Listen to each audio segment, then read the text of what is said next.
Hi, everyone, and welcome to ATP Live Monday. Today is the 22nd day of August 2022. My name is Bemisala Boyede, and it's my pleasure to welcome you all to this program for today, wherever you're watching me from on YouTube, on Instagram, on Facebook. You're all welcome. And if you are watching a replay of the recorded program, this is live now. But if you are just watching the recording, I just remember to say you're also welcome. Welcome to Ask the Pediatricians Live. Ask the Pediatricians Live is an opportunity for you to ask any questions about the health of your children and get immediate answers live in the next 1 hour. And of course, beyond this live session, if you still have any question, remember that you can always post your questions on our Facebook group, Ask the Pediatricians, for all children health issues. You can also post it to our ATP family for adult health issues. And of course, we have a group for first time mothers as well, FCM Baby Care Ready, and also for those who have been bereaved, suffered loss of a child or pregnancy. We have ETPC Mom group for psychosocial support. So welcome everyone. Feel free to start dropping your questions, share the video, invite your friends and family, and I will try and answer your question in the next 1 hour. This program is brought to you by Ask the Pediatricians Foundation. It's a registered nonprofit organization in Nigeria and Ghana. We're committed to the health and the well-being of all children globally. And our goal, our mission is to see that no child dies from preventable causes of death. And we do that through our education platforms online website, and we also do community medical outreaches to those communities who may have limited access to social media and all the health information we share online. So welcome everyone once again. So I'm also just going to make sure that all the videos are shared and pinned in all the rightful places. So feel free to also do the same. Just give me a couple of minutes to do that. And while I'm doing that, I want to encourage you to share the videos uh, and invite your friends as well. So just 1 minute to make sure we have shared all the videos and everybody can see us and they can hear us. Thank you so much. So much for joining us. And for those who would like to sponsor our programs, you're also welcome. I always don't remember to say that, but you're also welcome to sponsor either the full program or aspect, and you're welcome to advertise your program on ATP Live as well.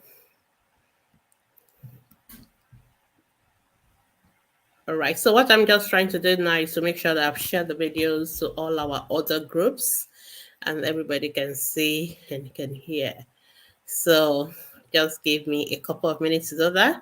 And while I'm doing that, please feel free to also start dropping your questions. The earlier, the better. Then we have enough time to address them in the 60 minutes that we have. I always try to make sure I don't go overboard, but I also try to make sure we answer all the questions that come in before 7 p.m. Nigerian time. All right, so I think I've done all the sharing. Uh,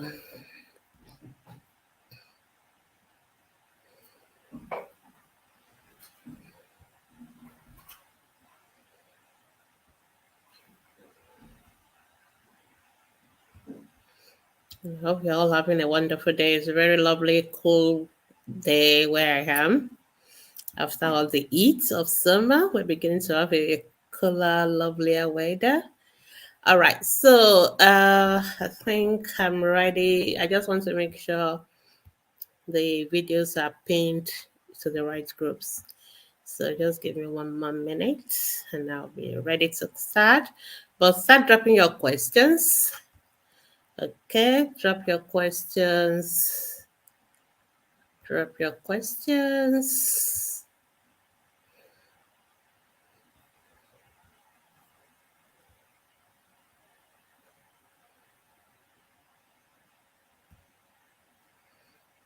Okay.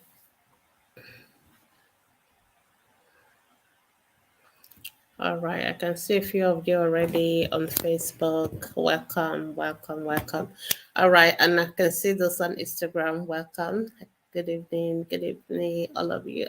I mentioned all the names, there's so many. Good evening, I am Vision Designer. Good evening, Shifa Girl. Good evening, good evening, everybody. Welcome. Please drop your questions. Let's start straight away. I think I have the first question on Instagram. I like to start from Instagram and then I'll go to Facebook. Please drop your questions. The first question is from Tweety Lee. Say good evening, doctor. My son always has been constipated since he started solid at 6 months. Now he is 2.5 years old. Does he need to see a doctor? Okay. So constipation, just to recap for those who may not know, means passing hard stools infrequently. Okay, now it's so important for us to differentiate that because some children don't pass stools every day, and some children even pass stool maybe twice a week, and there's really nothing wrong with that as long as the stools are not hard. So I always like to always give a definition of what I'm describing because sometimes parents use some words and loosely, but that's really not what they meant. So sometimes people say constipation when they actually mean that the child is not passing stool every day, but when the child passes the stools are actually not hard. That is not constipation. That is just a child who does not open their bowels every day, and there's nothing absolutely wrong with that. So for a child to be said to have constipation, the child must pass hard stools. And if you go to our Facebook group, we actually have a what we call a stool chart, Bristol stool chart that actually tells you what the normal stool looks like and what a hard stool looks like. Sometimes it comes in like small round pellets, or sometimes you like this corn cob of a corn.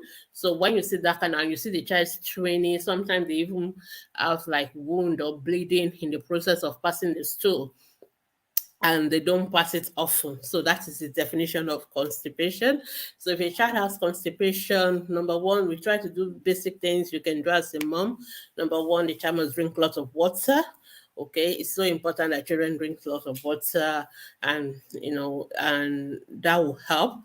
Number two, children should not just be on only cereal because the most reason why mothers have this kind of issue, especially when you say it started during complementary feeding, is that most people start complementary feeding giving mostly cereals and milk, and that's it. No, you need to make sure they are taking fruits, they are taking vegetables, they are taking food that are rich in fiber. So you need to make sure they are doing that. So if you are not doing that, then it's not surprising that the child's stools will be hard and the child will be constipated. So the child needs to drink water, the child needs to take fruits and vegetables, okay? Doesn't matter variety of them, and you can mix it into the food. You can make smoothies. You can There's so many ways of giving fruit to children without them physically eating it off. You can make fruit juices. You can cut it, blend it into the cereals and all that, so that they can still eat their veggies even when they don't like vegetables. So they need to take all that. Like for those in Yoruba or in Nigeria, you can give ewedu, you can give okra. They can eat veggies as part of soup for other food. So you need to make sure you are doing all that first, and then you also need to let the children have good bowel habits. Some children don't like going to the toilet because they are busy watching cartoons and all that. So when they feel the urge, they will not go, and then they over time they begin to destroy that sense of knowing when to go to the toilet. So they begin to accumulate their stools, and then it becomes so hard and it becomes so dry, because when the stool remains so long in the large intestine, the water is absorbed away from it and becomes harder and more difficult to pass. So first thing in the morning, let the children learn to sit on the toilet, on the potty, or you go to the toilet, whether they feel like passing stool or not. Let them just sit on it. Let them get into the habit of going to move their bowels at least once a day, either in the morning or in the night. At least that one you can easily control it. So if you are doing all that first, and the child is always constipated. Of course, there are also what we call medication that we give to soften the stools. So we have things like lactulose, we have things like Movicol. There are things you can get by doctor prescription. Some of them you can get from the pharmacy as well. They can give the children to soften the stool so that they can pass the stool. But more importantly than medication to stop to deal with the medication is to address the underlying reason. All this junk food, no water, no fruit, no veggies, they are the major reasons for children being constipated. Some children also have other medical conditions that could make them easily constipated. That's for the doctors to handle, but you must make sure you have done the right thing first with regards to food and water, fruits and veggies, regular bowel movements, before you can now begin to look for, is there something else wrong? Most of the time, there's nothing else wrong. It is just making sure that we're doing the right thing. So I hope that helps for the first person, Twitter Lizzie, with your about the constipation. All right, the second question is from Shifagol. It said, my 5-month-old baby has something like catarrh in her stool. She also tilts her head to the back while sleeping. Um, okay, so sometimes children have mucus in their stool. It is nothing wrong with that. We really, sometimes it's a reflection of what you are giving the baby, especially if you are giving them formula and some of those other things that can also make them to have like mucus in the stool. But if there's blood and or the child is passing only mucus, nothing else, just the mucus, that is when we worry. That's when you need to see a pediatrician. But if it's just a little bit of it mixed with the stool, that is still nothing to worry about. And then concerning the tilting of the head, children should sleep on their back. And when they sleep on the back, you can actually turn their face either to one side or the other side, or they can lie on the back on their head as well. So I'm trying to understand what you mean by tilting, because if a child is sleeping and lying on the back, those are the only three positions their head could be. Either if they're lying down with the head facing to the right, or the head facing to the left, or the head just lying flat, you know. So I think I will be more interested in your baby's neck when the child is awake than when the child is sleeping. So if the child's neck is tilted when awake and it's not in any straight line, or only in one particular position, that is what is going to be relevant. Because when a child is sleeping, really, they don't control their neck, they are relaxed. So you are the one that should put their head in the right position for them. So, but when they are awake, that's when tilting of the head will mean something to the pediatrician. That's when we will worry about it, especially if the child is only putting the head in one particular position. A 5-month-old should be moving their head, they should be moving their face, they should be following around and all that. They shouldn't just keep looking in one direction 24/7. No. So that is when that will worry us. But when a child is sleeping, just make sure you position their neck properly. No pillow. Children don't need pillow to sleep. They should just sleep on the bed, and they should sleep on their back, not on their tummy on the side. They should sleep on their back to sleep for all children, especially in the first 1 year of life.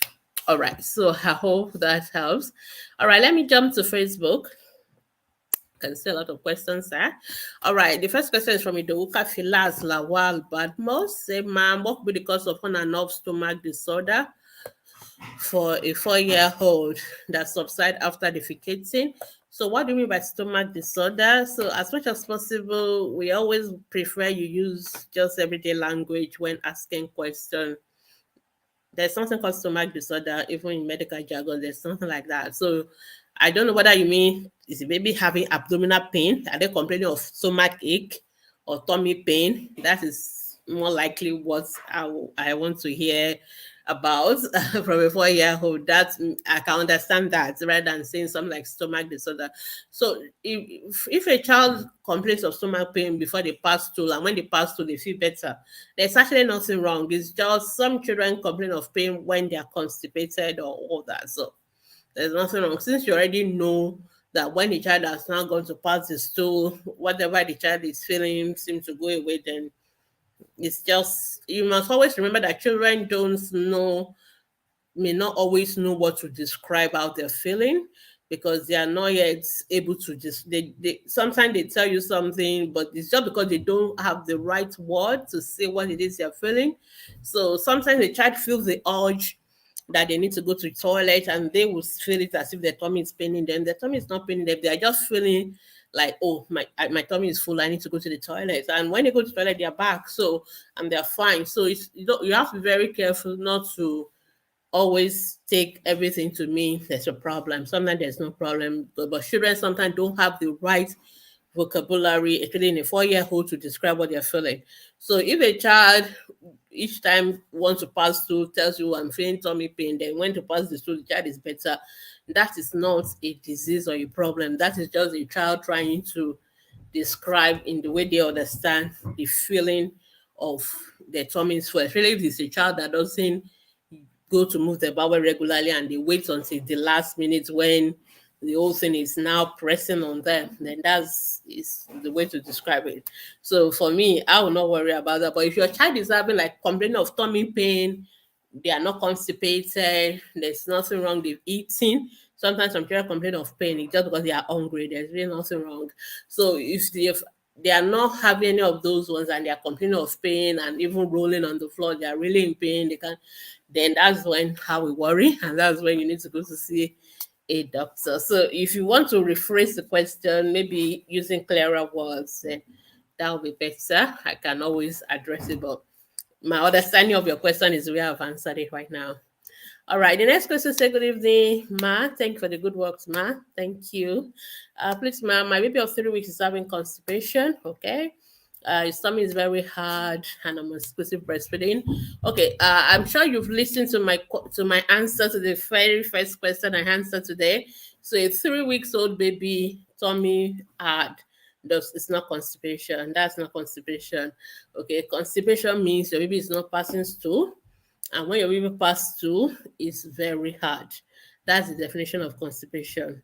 Okay, so feeling your baby's tummy and thinking tummy is hard is not constipation.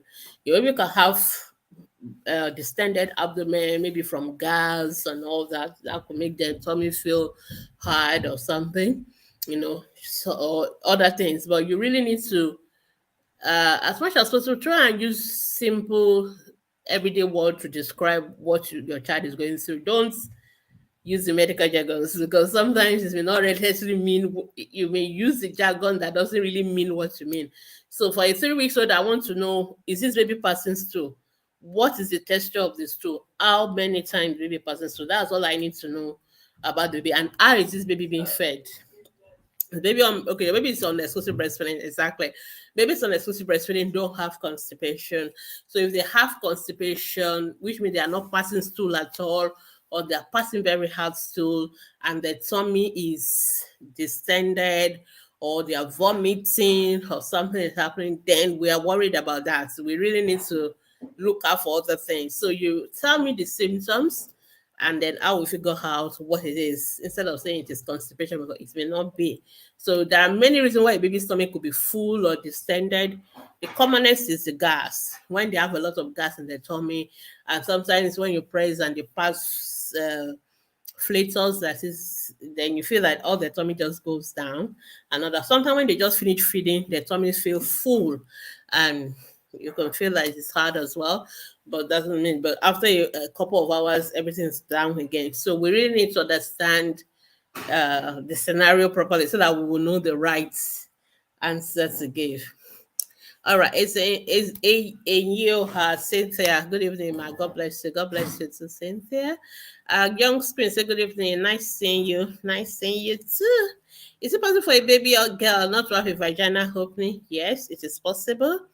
It looks silver on the surface. Yes, it is possible. Isn't the hospital supposed to bring such knowledge to the parent? Yes, the hospital is supposed to do it. So you are only asking me theoretical question because you've not given me, you have not really come out to say, so girl, age so is asking question. Is having this, is having that. So, but all your questions, the answers are yes. So some babies are born without vagina opening. Yes, and sometimes there is actually an opening, but it is fused, or what we call the what we call the labia. Those vulva, what you see outside, You have two of them. There's a big one, that's the labia majora, and you have the smaller one inside, the labia minora. Sometimes they are gum together, what we call labia addition. They gum together, and it's a very simple thing. We just need to prescribe something and it to open it up. Sometimes it is not even that one, it's actually the vagina, because what people actually refer to as vagina is not the vagina. You don't see the vagina. What you are seeing outside is the vulva.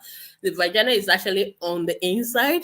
So sometimes that particular, and the vagina is supposed to have opening, and then so that is, then there's also what we call the urethra. That's the opening of where the urine is coming from. That one is in front of the vagina. So those are the two openings that comes into the vulva. So sometimes those openings could be closed as well for various reasons. Maybe sometimes during the formation of those organs, something can go wrong and it's not formed properly. But those are things that can be addressed uh, by the doctors. Some of them may require surgery, some of them don't need surgery, some of them need just in the cream, like labia addition and all that. So if you notice anything like that, usually all children, all babies should have what we call a baby check when they are born. And unfortunately, sometimes some hospitals or some places don't do a proper examination of the babies before the baby go home, so they may mix those things. So what you need to do, if you as a parent, you now notice it when you've gone home, you should take the baby back to the hospital and let the pediatrician examine the baby, make the correct diagnosis, and they can address it. Okay. So sometimes some parents may think you've seen something wrong, but there may be nothing wrong. So, but it's better the doctors do their own physical examination, either to reassure you or to say whatever the problem is and then to address it properly. So, young queen, you have only asked rhetorical question. You have not said anything about any particular child. So, if you have a particular case scenario, it's better you say that. Then we can give you advice on what to do. All right. The next question say, good evening, my 3 week old baby sucks every time. When expressed, it finishes 120 ml at a go.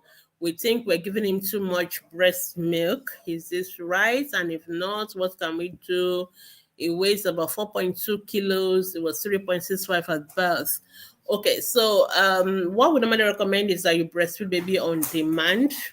Okay, but that does not mean the baby have to suck every time, like every hour or every second or every minute, because I noticed some mothers do that. So at least an average baby should be, when they suck well, they should be able to sleep another 2 to 3 hours before the next feed. So if your baby is sucking like every hour, and it's not like there's no breast milk coming out, the breast milk is flowing well, and your baby is sucking every hour, that is too much. So your baby should be sucking like at least every 2 to 3 hours. Then, but it's also important for parents to know that it is not every sucking that is because the baby is hungry. So babies suck for pleasure.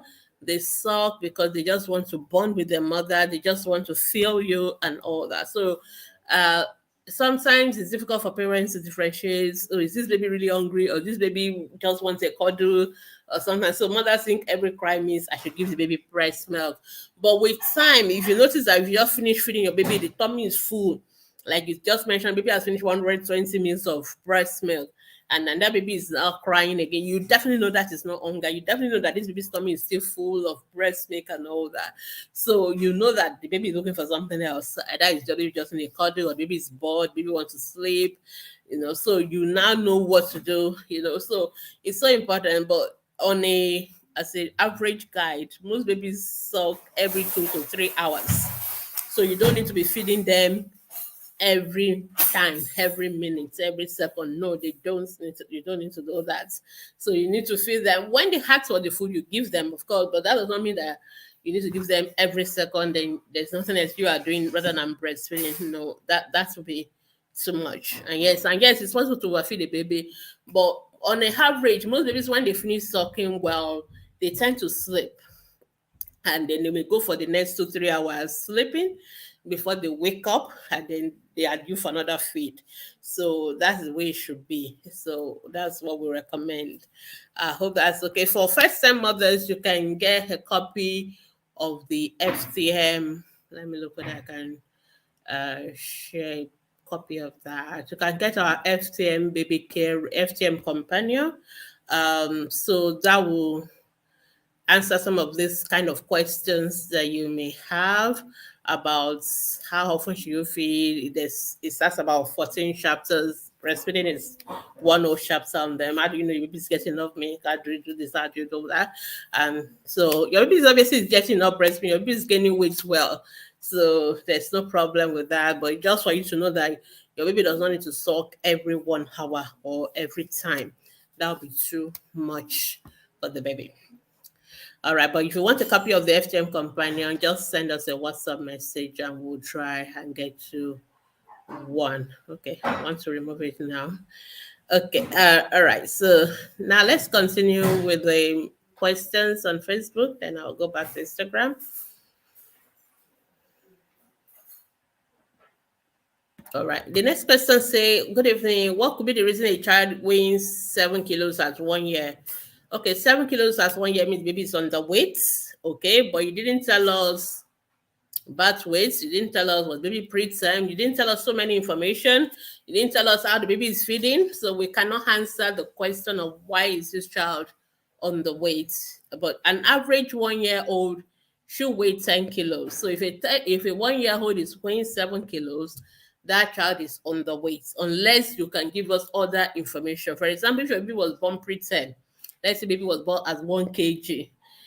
Of course, even though to you, your baby is 1 year, we have to correct the baby's age and subtract how early the baby was born.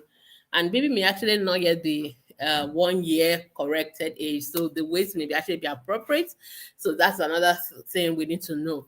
Does the baby have any medical condition? Does the child has sickle cell? Does the child has asthma? Does the child has chronic health condition, heart problem, things that could make the child not to gain weight well? So it is everything is not about food.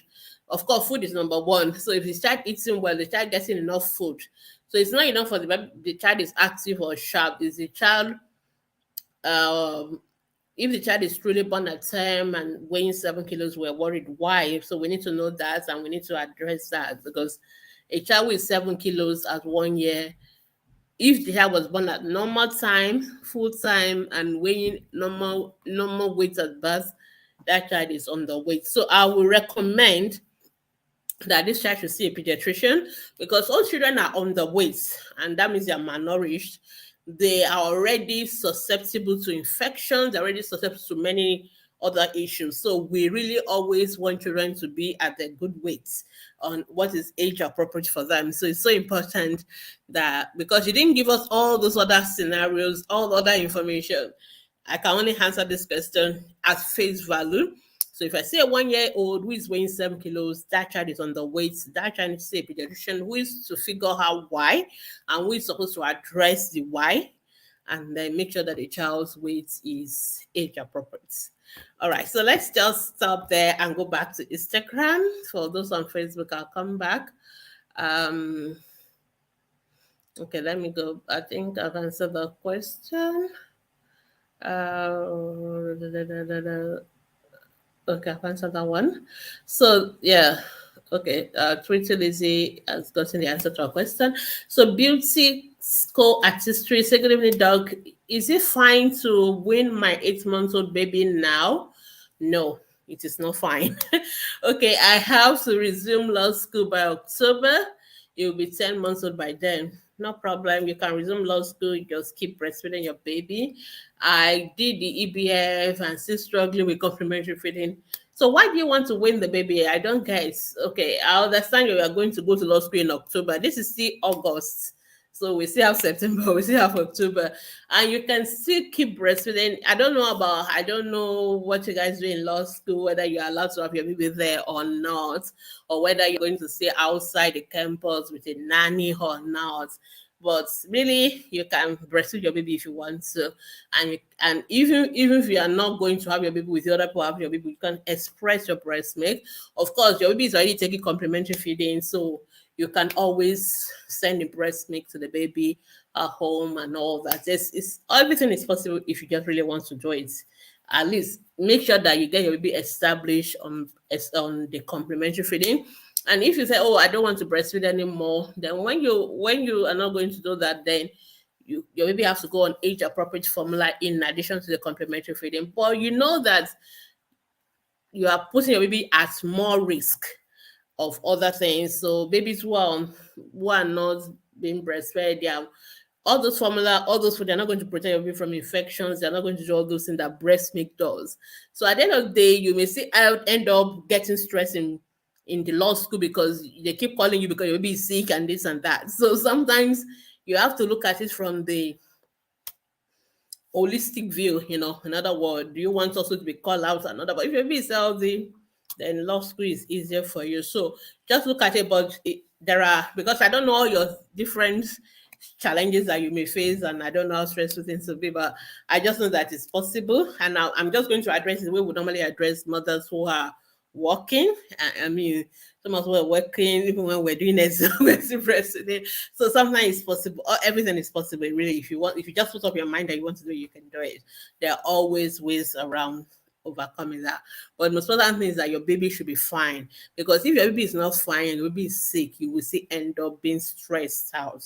So you have to think about that. So if you have more questions, you can feel free to ask.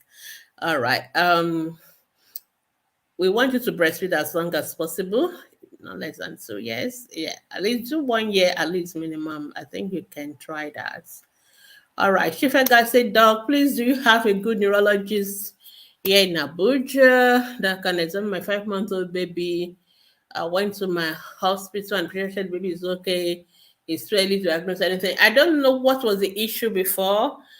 Girl, can you give me a background? What is it that you are looking for a neurologist for? I can't remember. I know you may have asked that question before. Maybe we say you should see a pediatric neurologist, but I can't remember. So if you can refresh my memory on why we need to see a neurologist, then I can tell you what to do. If you're seeing a pediatrician and they are not worried, then because I'm not sure what is wrong with your 5-month-old, to be honest. So you need to give me information. Okay. Okay, basically say you can't take your baby, you'll be coming home weekends. So if you're coming home weekends, that's fine. So you can express when you're in school, express and send it home. So you're coming home, then your baby can still have breast milk. So then when you are not around, so what you need to do is to express. People even express and they travel for 3 months and the babies are still on breast milk. Yeah, it's possible, but you need to do a lot of expressing now and keep and store it. And then when you go to your law school, you must have a freezer, a fridge, something like that that has a freezer, so that when you express during the week, you keep it in the freezer, and then when you go home at the weekend, you carry it with you. You can store even breast milk. You have a very deep freezer, you can store it for 3 months. But if your normal freezer, everyday fridge kind of freezer, you can store it for 2 weeks. So since you're going to go home every weekend, you can do it. But your baby, of course, can take the express breast milk when you're home. Formula is still okay as well. But I just feel that the longer you breastfeed your baby, the better protected your baby is, because apart from food, breast milk offers protection that you are not going to get from formula, you're not going to get from food, from other things. So that is just the whole thing. But I know it's possible. You can just try. All right, let's go back to Facebook. Where did I stop? Okay, yes, I know where I stopped now. Somebody said, "What can I use for a 1-year-old that has jetty?" Again, try and try avoid labels like jetty, diagnostic labels, whether local or medical. Just avoid them, because I did a survey on ATP on our Facebook group, and I asked many people, what does jetty means to them? What do they mean by jetty? And I got over 20 different answers. 20. So for some people, jetty is diarrhea. So for some people, it is blood in the diarrhea. Some people, it is what we call rectal prolapse, like when the anus is coming out, hemorrhoids, something coming out of the anus. For some people, it's back pain. For some people, it is rashes. For some people, it's I can't even remember the rest now, but we have over 20 different answers. So I still have the link to all those things. So I just did, and this is all our groups. So everybody, so jetty is a word people use a lot. and many people don't even know the meaning. So and there's no medical equivalent because it's different things. So like all those things I've said now, they are like different medical jargons. So there's diarrhea with blood, which is dysentery. Some people have back pain. Some people have rectal prolapse. Some people have hemorrhoids. Some people have so different things cause people call it jetty jetty, but they are not the same thing. So tell me exactly what you are seeing your baby, and then I will tell you what the medical equivalent of that is and what to do. So, but jetty jetty is a word used by all and sundry to mean different things to different people. So we try to run away from things like that, things that doesn't have the same meaning. So you may mean your own jetty jetty to be bloody stool. Another person may mean it that maybe something is coming out from the anus. So how do I know which one you're referring to? So Ghanaians, I need you to tell me what is the exact symptom that your baby has. Your baby having diarrhea, your baby having bloody diarrhea, your baby having pain. Just tell me. If something coming out from the anus, then I'll be the one to tell you what that is. But I tried not to use the word jadi jadi or even any of the local languages like ila. Ila also means rashes in Yoruba language. So and rashes are not all the same. So there's fungal, there's bacteria, there's atopic, like allergic dermatitis. But everything is a lot to people. It is now. So it's better to just describe in a simple, everyday word what you're seeing, and then we will be the one to figure out what it is. I hope that is helpful. And I definitely go into the explanation for everybody because people do that a lot and it's not always the same. So it's always good that we know exactly what you mean. All right. So the next question say, good evening, doc. My baby was born preterm at 29 weeks, 2nd of May this year. And she's 16 weeks chronological age and June, July, August. All right. And she's 16 weeks. Your baby cannot be 16 weeks. Yeah, 16 weeks is 4 months. So May, June, July, August. June, July, August. Your baby is actually going to be 16 weeks on the 2nd of September. So your baby is not yet 16 weeks. Anyway, and 5 weeks corrected age. Subtract 11 from 16 weeks. Okay. So what is the question? The weight is 4.5 kilos. The weight is okay, not bad. Um, yeah, the weight is fine. Don't worry. Is your baby on exclusive breastfeeding? How are you feeding the baby? And for your baby should still be seeing the pediatrician for regular follow-up. So that's that. All right. Young Queen say, Bonia, what's the effect of alcohol in the breastfeeding mom? Okay. Can it cause convulsions? Breastfeeding mom should not take alcohol. Never. Pregnant mother should not take alcohol. Never. Because you are going to pass it to your baby and it's not good for the baby's brain. Okay. There's what we call fetal alcohol syndrome. Okay. So please, no alcohol if you're going to have a baby. No alcohol when you're pregnant. No alcohol when you're breastfeeding. So it causes fetal alcohol syndrome. So go to Google, type fetal alcohol syndrome, and read all the challenges those babies will have. Frankly speaking, alcohol is a toxin. It's a toxin to the brain, okay? Even for you as adults, it's not good. It damages your liver, it damages everything. So alcohol is not good. More importantly, if you are, as adults, you have a free choice of what you want to do with your life. But if you want to have a baby, please, for the sake of the baby, please no alcohol. We don't want to have any alcohol for babies. It does not cause brain tumor, but it causes brain damage. It can cause brain damage. So the children will end up having learning difficulties, hyperactivity, so many. So we group all the possible challenges that can happen with them. We call it fetal alcohol spectrum disorder. So we don't want babies exposed to alcohol, especially in pregnancy. It's not good. Then after pregnancy, again, it's still a toxin. The brain is developing in children. Their brains are not fully developed at birth. So anything that can cause injury to that brain, they should not be exposed to it. And alcohol is one of them. So please tell the friend not to take alcohol as long as she's breastfeeding. When she's done, she can do it for herself, but not when she has a baby taking that. Okay. All right. So, young queen, you're asking whether pineapple can cause allergy. Anybody can react to anything. There's nothing that you cannot react to. Yeah. If your baby take pineapple and reacted to it, then that means your child has allergy to it, and you should stop. I'm not sure. We need to see the rashes. Sometimes parents think it's a pineapple causing the rashes. It may not be.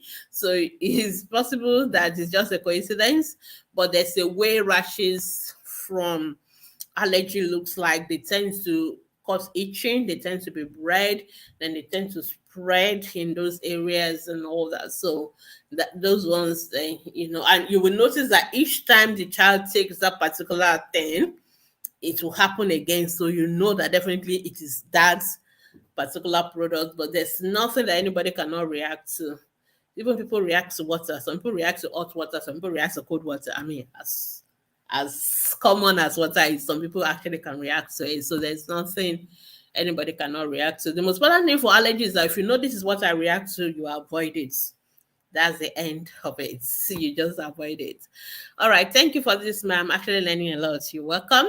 All right. The next person, Hafuye Damilola. Good evening, ma'am. My 4-month-old baby poo once in 3 to 4 days. Is it normal?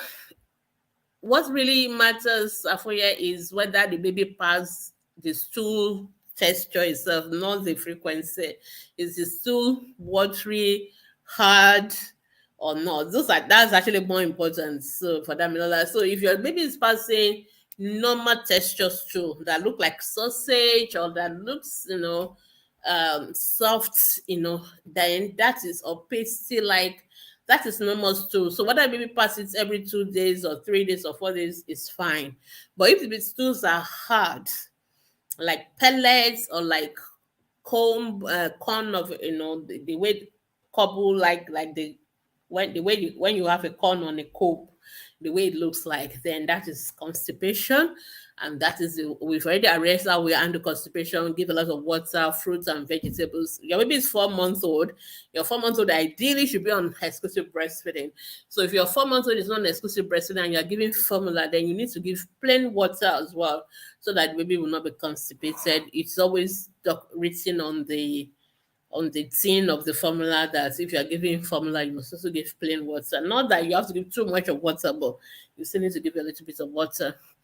All right. So I think what is matter is the texture of the stool, not even the frequency. The another Facebook user say my baby is 3 months, 2 weeks, birth weight is 3.8, current weight is 7 kilos. Um, for a while, my baby throws, spits a lot, vomits some white stuff after it. That is reflux, and it's common in babies. It's nothing to do. There's nothing to worry about that. Yeah, what you just described is reflux. Just clean it. It's nothing to worry about. Most babies have reflux, and as long as they're on liquid diet, milk, they will have reflux. And by the time they are fully on adult solid diets, reflux will stop. You don't need to worry. Also, make sure you are not overfeeding your baby, because your baby's rate of weight gain is a little bit much. Your baby has already almost double their birth weight, and they're just 3 months old. Baby should be doubling around 6 months. So make sure you are not also overfeeding the baby. Let your baby eat like this every 2 to 3 hours, not every hour. Because if your baby is vomiting a lot, that means that sometimes it's overfeeding, there's too much, and then it brings out a lot. But it's okay for baby to bring out a little bit of the white stuff, which is the reflux, but make sure the baby is also not getting over full, and that's why they are vomiting it as well. Someone say, yes, ma'am. Okay, so for the Facebook user, I won't know which one it is because all of you are Facebook users. So if you are asking on our group, it's best you give stream your permission to show your name, or else I want to know. But if you want to give me a follow-on answer, you have to kind of indicate that your first part of your question. So I'm sure that's the right one, but I guess I'll feel it out. I can figure it out. Say, yes, mommy tries so hard to pass through. Instead, it pollutes a lot. It's not vomiting. It's fine. Okay, I guess this is the very first person that asked question about your baby's tummy being hard, and it's not vomiting. It's fine. They said that the tummy is hard. It stretches his body all the time. He tries so hard to pass out stool. So you've still not told us whether the stools are hard or soft. which is the most important information I really need, because you were the one that said your 3 weeks old baby is constipated. So I asked whether this is the stool, when the baby eventually passes the stool, is it hard, is it soft? It's so important for me to get that information. So I really need to have that information. So you still need to give me that information. That's the most important information I need. Because if the stool is the stool the baby pass eventually is soft, then it is not constipation. That automatically rules out constipation. Doesn't matter what else it is you said. So if your baby is passing out gas and all that, that's fine. There's nothing wrong with that. So, but I don't think your baby has constipation from what you've said so far. All right, but you've not told us the texture of the stool, which is the most important information we need. All right, the next question. Good evening. My baby will be 3 months this weekend. She has not started crawling. Oh, 8 months. Sorry, 8 months this weekend. She has not started crawling. Crawling is usually 9 months, and some babies don't crawl, so we're never worried about crawling. She still stand with holding on to something without anybody holding her. So I'm concerned about her not crawling forward. She do move backward. So how does she move backward? With a bum, or how does she move backward? Anyway, short answer, some babies never crawl. So crawling is never something that worries pediatrician, because some babies don't crawl. Some babies do what we call bum shuffling. So they sit and move forward with their bum, and they don't crawl on their fours, so it's not a problem. So we're never worried about that. And actually, the average age for crawling is also 9 months, not 8 months. So maybe it's just going to be 8 months. So I'm not worried at all in this baby. If you want to know more about the normal developmental milestones, you can go to our Facebook group, at our website, www.askthepediatricians.com, and read about normal developmental milestones. It's one of the articles there. So 9 months for crawling, no worries. Don't need to worry at all. The next person said, God bless you for the work. Please, my son of 3 years drinks water a lot and pee a lot at night. He likes water. If I refuse to give him water at night, he will start crying. Okay. I need to. I'm a bit concerned if a 3-year-old wants to drink a lot of water at night. Some children just like drinking water like an habit, but I'll be more relaxed if we have ruled out that this child does not have diabetes. So we really need to test the urine. Okay, so there are two conditions that we call that will make children to pee a lot and drink a lot. We call them, there's diabetes mellitus, which is what we all know as the common diabetes. And children can have diabetes too. It's not only adults. And number two, we also call diabetes insipidus. It's a form of diabetes that has nothing to do with blood sugar or anything, but it has to do with the kidneys not concentrating urine properly and all that. So we really need to know which one it is, or whether it's just an habit that this child has gotten and they just like to drink water. Number one, as a rule, you should not be giving children water at night. All water drinking should be stopping by around 6 p.m., 7 p.m. max. Because you're going this child is going to see be bedwetting, because if the child is always drinking water, they will bedwet. So it's not naturally, let them drink a lot of water during the day. There's no problem as much as they want to drink during the day. 6 to 8 cups of water during the day is good. 2 liters a day, 3 liters is fine, but all the water drinking should be done from waking up around 7 or 8 a.m. to 7 p.m. at night. After that, children should not be drinking water. And so if your child is really, really needing to drink water, a 3-year-old, and they really will cry because they can't drink water, I am definitely going to be worried about that. So I want to see that child. I recommend that you see the pediatrician. Let them just test the urine. Just a simple urine test will tell us everything we need to know, whether there's sugar or whether there's some concentration of the urine is not good. Just a dipstick urinalysis will tell us all those answers. So there's no big deal. And if we pick up anything, we'll tell you what to do. If we didn't pick up anything, then we know it's an habit, and we just need to work with you to get the child to drink water during the day rather than at night. And there's nothing wrong with that. Okay, I hope that's helpful. The next question for that Bilola said, secondly, how many meals of formula should we give to your 4-month-old week baby. So your 4 month hold, is it on only formula or is it on mixed feeding like formula and breast milk? So, and then what's the weight of the baby? Because the way we prescribe, we will go by the weight of the baby. So we need all that information to be able to work out the meals that the baby should take. So you have to answer that question first. So it's so important. And is there any reason why a baby is not on breast milk only as well? Because as you know, as you share a pediatrician, we're going to push for you to breastfeed is best for your baby. We've already done breastfeeding week for the first week of August, so we'll not go into that. But if you want to, you can watch all our videos for the first week of August. We talk a lot about why it's important to breastfeed. But I know if any reason you have to do formula, we still need to have the information about the weight of your baby. We need to know whether you're doing formula and breast milk or just formula only before we can say this is the volume that the child should be taking. Okay, Cynthia say baby born birth weight is 3.5, 6 months is 7.8. Is that okay? Yes, that's okay. The baby has double the birth weight at 6 months. That is very okay. Somebody say my 2-year-old tiptoes when running. What about when walking? I think it's easier for us to see walking than running because running most time we all run on our toes, don't we? Anyway, yeah, kind of maybe not always. So, but is your child tiptoe walking? I think we usually talk about tiptoe walking rather than tiptoe running. And so, if your 2-year-old is tiptoe walking, we will be worried about it. Usually, children can tiptoe walking when they are learning to walk, and that is fine below the age of 2 years. But after the age of 2 years, children should be walking flat. So, if a child is tiptoe walking, we really need to see the child. You can't stop it.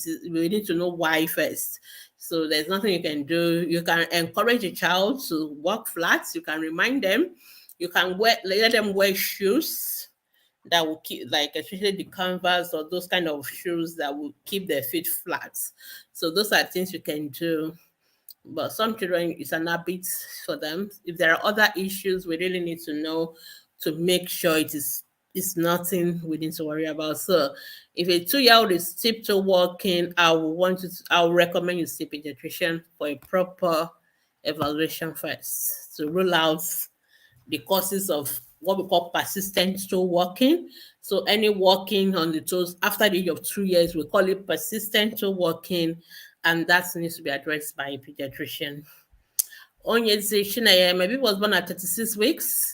Birth weight is 2.5. Is this preterm? Yes. Any baby born before 37 completed weeks is preterm. Whether it's 36 week, 5 days, is still preterm. So as long as baby is not 37 weeks on the dot, it's preterm. But we will call it late preterm. Late preterm is like you are close to term, but you are not yet term. So a 36-week-old weaker is still a preterm. Is the baby weight of 2.5 is normal weight, so baby is not on the weight. We don't even call it underweight at birth. We call it low birth weight or normal birth weight or large for age birth weight. So 2.5 is when normal starts. So your baby is 2.5 normal birth weight, but preterm baby, late preterm baby. For all intents and purposes, your baby is close to a term, but your baby is still a preterm. All right. So somebody say, young queen, my level 1 has no teeth, so we don't worry about that. I read somewhere it's discussed by nutritional deficiencies. Where did you read that? You should stop reading that wherever you read it from. So babies may not bring out their teeth until they are 1 year old, even some until they are 13 months old. It's a normal variation. Just like some babies are born with teeth, some people may not bring out the first set of teeth until they are 1 year old, and there's nothing to worry about. So I gave her breast milk, blah, blah, blah. Anyway, you are working with wrong information, so there's no need for you to worry. Okay, I've answered that already. If you say, for a baby born for a baby, when is it supposed to start sitting down? Okay, sitting with support. So there are two kinds of sitting we talk about. We talk about sitting with support, and another one, when baby sits, you put pillow at the back or something at the back, or you sit behind them to support them from falling. So sitting with support is from 5 to 7 months, and then sitting without support will be from 7 to 8 months. So maybe so sitting without support means baby can sit by themselves, nothing at their back, and the back is straight, and they're not falling. They can get into that sitting position by themselves. But sitting with support, when they see you see them trying to bend forward or something, so you have to put something behind them, to keep their back straight. But so 5 to 7 months, sitting without support, 7 to 8 months, that is it. So, and that is for a baby who is born at normal time, not preterm babies, and the babies otherwise normal development. So that's that. Somebody say is juice. Okay, juice good to start giving a 4 month old baby? No, don't give juice to 4 months old baby. Don't give them ribena. Don't add it to water. Don't give it to babies at all. In fact, you should not give juice or all those stuff to babies until after the age of 1 year.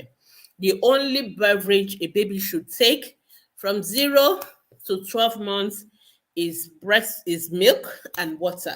Those are the only two drinks a baby can take. All right. So for the first 6 months of life, we say breast milk.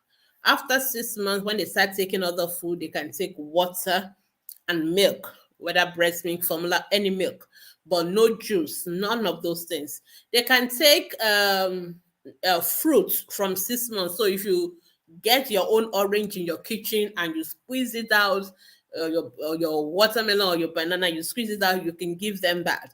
But if this is a juice that are being sold in the stores, all those ones that they are adding your sugar and everything, please don't give them that. Okay, don't give them until they are for 1 year old and above. All right. So for babies 4 months, the only thing a 4 month old should be taking is breast milk only, not even water, just breast milk. No water, no juice, nothing else. All right. So that is that. For unless you are formula feeding, then they can take age appropriate formula and water. But breast milk only is the best, and that's what we recommend for a 4 month old baby. Somebody said my 1 year, 9 months old. We have 3 minutes left. I'm going to rush through the last minute. So no more questions. I'll just answer the ones that have come in. 1 year, 9 months old has rashes that look like measles. What do I do, please? You have to go to the hospital. Every rash is not measles. Even if it looks like measles, it is not always measles. Okay, so don't make self-diagnosis of measles. Take this child to the hospital, let the doctor have a look, then they will tell you what to do. Don't self-diagnose. Mothers are always diagnosing measles and chickenpox, and 99% of the time they are wrong. So no, no, no. Is vitamin C good for a baby? Which baby? You have to always specify the age of a baby. You don't need to give drugs if it's not necessary. My quadruplets are yet to talk at 11 months. Your quadruplets were born pre-time, 33 weeks, so they are not yet 11 months corrected age, I hope, because you didn't tell us whether your 11 months is corrected age or chronological age. So we're not worried if they're not talking at 11 months, okay?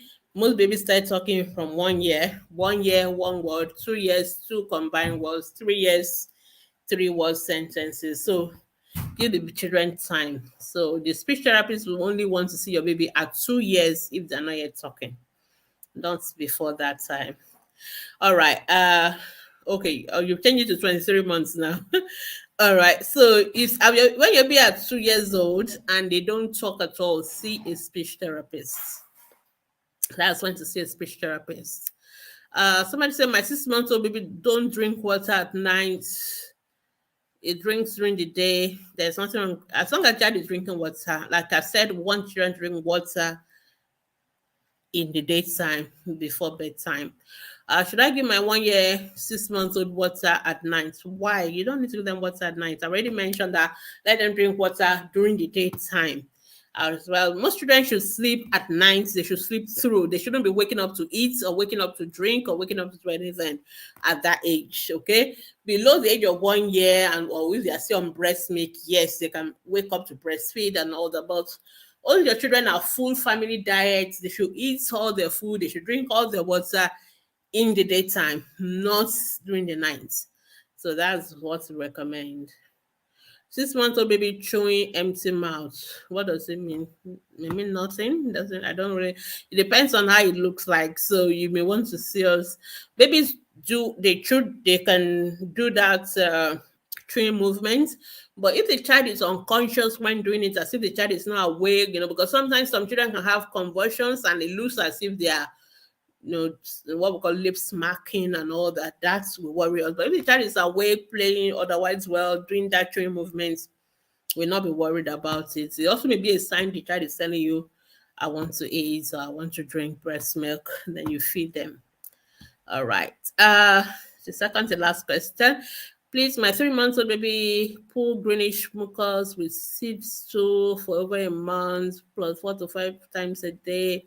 Is your baby was on breast milk after 3 weeks? So maybe it's on breast milk and maybe it's passing greenish stool. We're worried because that means baby's not getting enough breast milk. So you need to ensure that you're breastfeeding more frequently.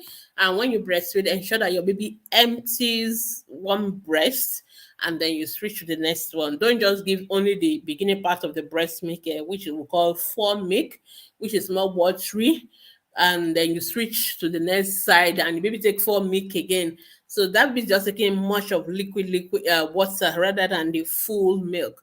The hind milk, which is the last part of the breast milk, is the fatty part, is the part that is creamy. Okay, so you must make sure your baby empties one breast and then you go to the next one, and don't feed the baby on only one breast, which is what some mothers also do again. So you must alternate your breast. You must feed the baby on demand, and you must empty one breast completely empty, then you go to the next one. So if you do that and you're breastfeeding on demand frequently, your baby will be fine. You didn't tell us the current weight of your baby. You didn't tell us so many other things about the baby. All right, but greenish too, we worry about inadequate feeding. All right, Ayoade, one of my preschooler, 4 years, has tongue tie. The tongue doesn't go beyond the teeth. It doesn't come out to the tongue. I discovered when it was 3 years. Went to the hospital for a course, but to my surprise, he still can't pull the tongue out. What do you suggest? I would really say see a pediatrician. I really need to see this tongue. And then why is there a problem? Why are you worried about it? Is the child is not talking? Is it affecting the child's speech, or what? What is your main concern beyond the tongue coming out or not coming out? How is it affecting the child? That is, I think that to me is the most important question that we really need to know. All right. So is it affecting the child's speech? Is it affecting the child's talking, uh, eating, or whatever? That's more important. So I really need to, because I know most parents go for tongue tie because when they think the child is not talking and they think it's tongue tie causing the speech delay, which is actually not true. Tongue tie does not cause speech delay in any way. So, but you said that you go back to the hospital where you went to first for them to have a look again, or you actually see a pediatrician. Okay, 4 month old baby should not take vitamin C. 4 month old baby should be on breast milk and breast milk only. Don't give anything unless your doctor asks you to. There's babies don't need drugs. They don't need any drugs. They just need food, breast milk for the first 6 months of life. And after that, you can go on to complementary feeding. And when they are complementary feeding and they're eating regularly, they are taking their fruits, they're taking their vegetables, they are going to get all their vitamins from there. And there's really no need to give them any drug unnecessarily. Okay.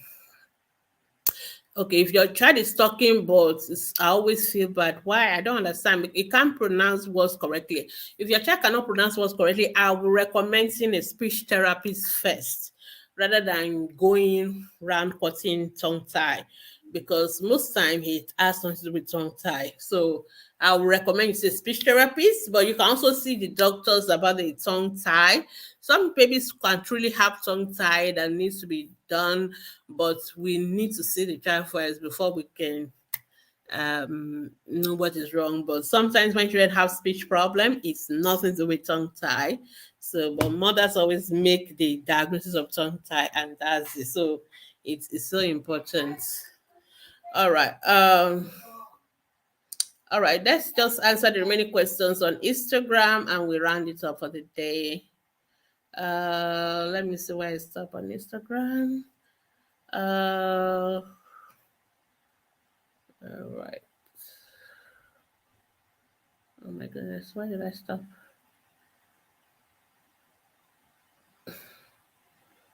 Okay, well, I'm seeing so many questions on complementary feeding, and you people will not. Okay, yes, I know where I stop. I stop with a lawyer going to law school. Okay, Chifa girl says she steeps her hand when she's picked up, and she brings out saliva, and she has. Okay, yeah, okay, your baby. Okay, I remember your baby now. So you can go to National Hospital Abuja. National Hospital Abuja should have pediatric neurologists. At least that's the only one I can remember off my brain. So National Hospital. If your baby is stiff, your baby doesn't have neck contrast 5 months, you need to see a pediatrician. And it is wrong. I don't think you saw a pediatrician because a pediatrician should not say the baby cannot be diagnosed at 5 months. I mean, this child has obvious symptoms, so you really need to see a proper pediatrician. And honestly, it's not everybody who call themselves pediatrician who is a pediatrician. I know it's difficult for people to believe that, but that's actually the truth. But you are safer going to a government hospital, because if you go to a government hospital and somebody's a pediatrician there, the person is actually likely going to be a true pediatrician rather than uh, private. Because private, anybody can front to be a pediatrician. So I worry about that feedback. Okay, so Linda Sweet say, good evening, doc. Can I give my 11-month-old swallow and soup twice a day? You can, but why twice a day? Oh, there are so many other food that you can give your baby. You can. I'm not saying you cannot, but you should avoid monotony. Afterward, the child will get tired of eating the same food all the time, unless you are talking about different kind of swallows and all that, which is fine. But there are many variety that you can give your child. And we just released another article on complementary feeding practical tips for parents. Please, you can go and watch it. And please watch the read this rather than watch the videos on complementary feeding. I mean, they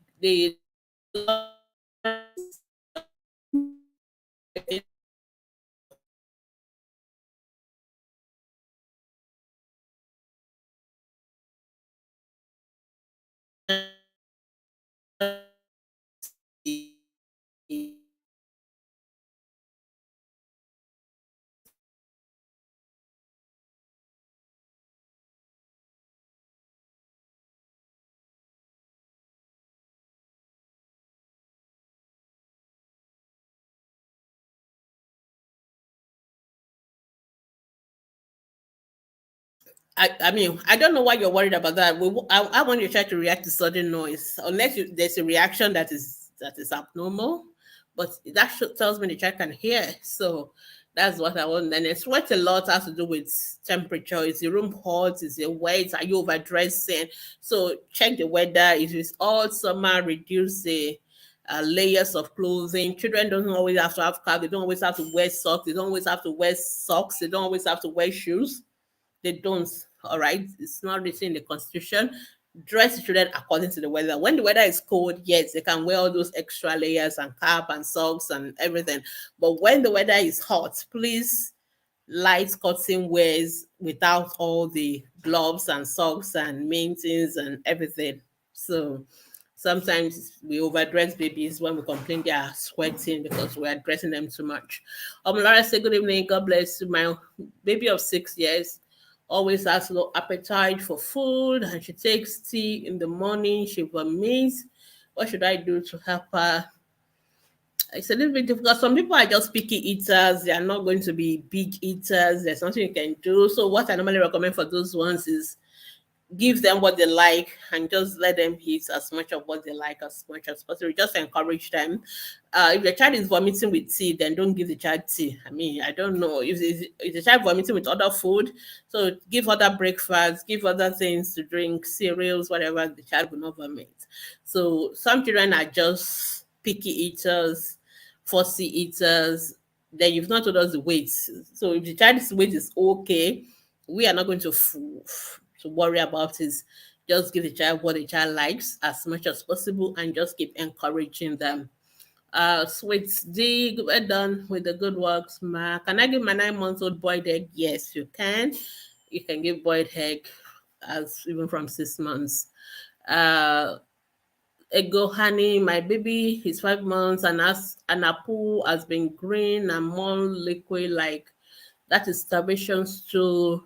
Yeah, she's not. getting enough breast milk, and she's biting your nipple exactly that. So she should not be sucking on the nipple. She should be sucking on the beyond the nipple with the areola in her mouth. So make sure you're breastfeeding her more frequently. And like I know that maybe because she's biting you, you are most likely maybe you reduce the breastfeeding because of that. So just try and make sure that you put the whole thing in her mouth so that she can suck, because greenish tooth is a sign of inadequate breastfeeding. So try and just increase the quantity of breast milk. So the biting may be because she's teething. So when children are teething, they are not trying to be wicked or mean to you, but they feel the urge to bite something. So what you need to do is that when you finish breastfeeding, you can give her something to bite on. So there are lots of teethers, soft toys that she can practice her biting on. Then when she's ready, she can suck. Then after the sucking, she can practice the biting. So that has to do with this period is 5 to 7 months. That's when they begin to bring out their first set of teeth. So they feel something is coming out, then they want to bite. So it's a sign of teething sometimes in that age. So give them something to bite on, clean, soft teethers. Make sure you always wash and sterilize them, but you still need to make sure you are breastfeeding the baby. Don't reduce the breastfeeding because of the biting. I know it's painful. It's just a phase. Once the teeth are out, it will stop. All right. So I think that's the last question. Thank you so much for all the questions. If you still have any questions, feel free to post your questions on our Facebook group.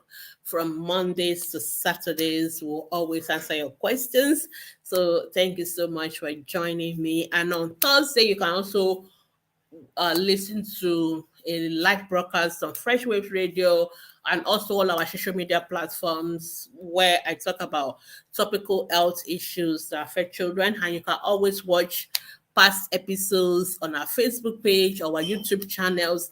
All those videos of all these programs, they're always there for those who are just joining us and go, oh, I missed you. I've not missed so much. You can always rewatch everything that we've done so far, because we always save it to our Instagram TV channel, to our Facebook pages, or to our YouTube channel. So you can always watch them later as well. And feel free to, if you still have questions, feel free again to post it on our Facebook group and we will answer them. So thank you so much, everyone, for joining me. This program has been brought to you by Ask the Pediatricians Foundation. You are welcome to always support our programs. And I will see you again same time next week by God's grace. Bye.